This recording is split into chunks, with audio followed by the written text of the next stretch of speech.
और इस वक्त एक ब्रेकिंग न्यूज आ रही है। हरियाणा के यमुनानगर में बड़ा हादसा हुआ है। जलता हुआ रावण का पुतला लोगों पर गिरा। ये खबर आ रही है यमुनानगर से। हादसे में कई लोगों के झुलसने की भी अपडेट इस वक्त आ रही है।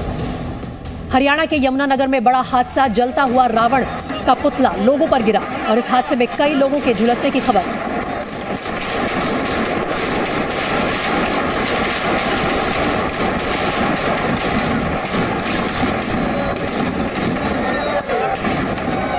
रावण दहन के दौरान हरियाणा के यमुनानगर में बड़ा हादसा, जलता हुआ रावण का पुतला लोगों पर जा गिरा। इस हादसे के चलते कई लोगों के झुलसने की खबर आ रही है।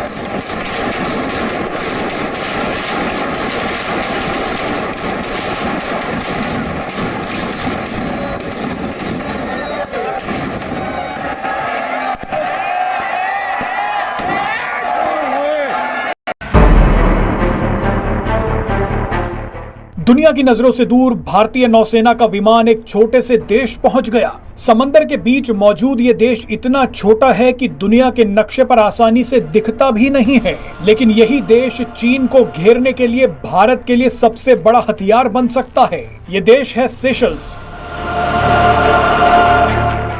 सेशल्स हिंद महासागर में रणनीतिक रूप से काफी महत्वपूर्ण स्थान पर स्थित है। आपको जानकारी दे दें कि सेशल्स अफ्रीका के पास चीन के जिबूती मिलिट्री बेस के रास्ते में स्थित है। ऐसे में जिबूती से गुजरने वाले चीनी युद्धपोतों और पनडुब्बियों पर यहां से नजर रखी जा सकती है। अब चीन के विरोध के बावजूद भारतीय नौसेना का गश्ती विमान P-8I सेशल्स पहुंच गया है। P-8I विमान रॉकेट और बारूदों से भी लैस है। ये विमान किसी भी गंभीर स्थिति को भांपकर दुश्मनों की पनडुब्बियों और युद्धपोतों पर हमला कर सकता है। अब यही विमान सेशल्स सरकार के अनुरोध पर उसके एक्सक्लूसिव इकोनॉमिक जोन में गश्त लगाएगा।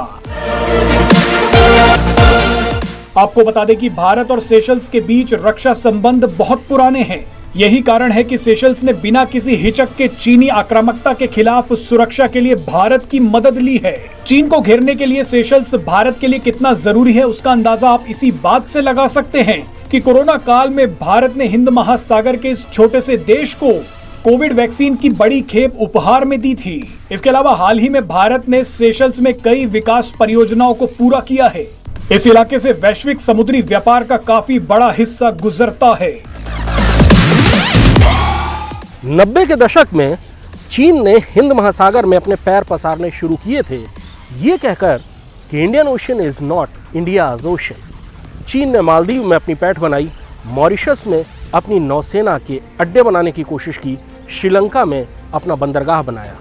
अफ्रीका के अलग अलग देशों में चीन ने सरकारों तक पर नियंत्रण किया है। जिबूती में चीन ने बर्थिंग राइट्स हासिल किए। हिंद महासागर में चीन की जवाबी घेरेबंदी शुरू की। सेशल्स एक ऐसी जगह पर है कि विशाल हिंद महासागर पर बहुत आसानी से सेशल्स के जरिए नजर रखी जा सकती है। सेशल्स से हिंद महासागर में आने वाले हर व्यापारिक जहाज पर नजर रखी जा सकती है। पायरेसी पर नियंत्रण पाया जा सकता है। दरअसल पायरेसी और अपने व्यापारिक मार्गों को सुरक्षित रखने की आड़ में ही चीन हिंद महासागर और अरब सागर में नौसैनिक गतिविधियां करता है। चीनी सबमरीन अक्सर हिंद महासागर, अंडमान निकोबार, श्रीलंका और अरब सागर में देखी जाती है। सेशल्स में भारतीय नौसेना के सबसे आधुनिक टोही विमान P-8I की तैनाती चीन के लिए इसीलिए सबसे ज्यादा परेशानी का सबब है।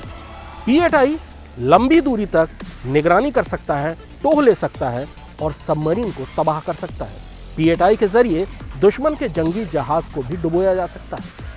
भारत के इस कदम के जरिए भारतीय नौसेना हिंद महासागर के बीचों बीच एक छोटे से द्वीप पर अपनी नौसेना की उपस्थिति बनाए रख सकेगा, और वो भी वहां की सरकार के समर्थन और मांग से। चीन के लिए ये बहुत बड़ा सरदर्द साबित।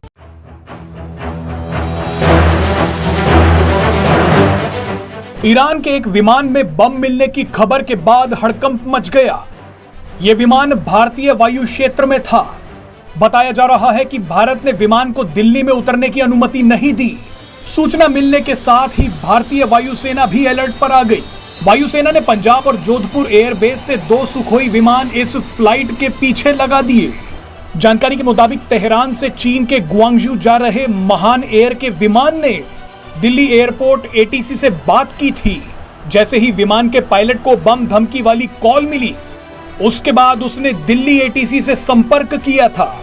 अब यह विमान चीन की तरफ जा रहा है। कुछ मीडिया रिपोर्ट्स में यह भी दावा किया जा रहा है कि यह सिर्फ एक अफवाह थी, लेकिन भारतीय सुरक्षा एजेंसियां चीन की ओर जाने वाले रास्ते पर कड़ी नजर रखे हुए हैं। भारतीय एजेंसियों द्वारा अभी भी हवाई जहाज को बारीकी से ट्रैक किया जा रहा है। मीडिया रिपोर्ट्स में कहा गया है कि भारतीय वायुसेना के हवाई स्टेशनों और विमान इकाइयों को भी अलर्ट पर रखा गया है।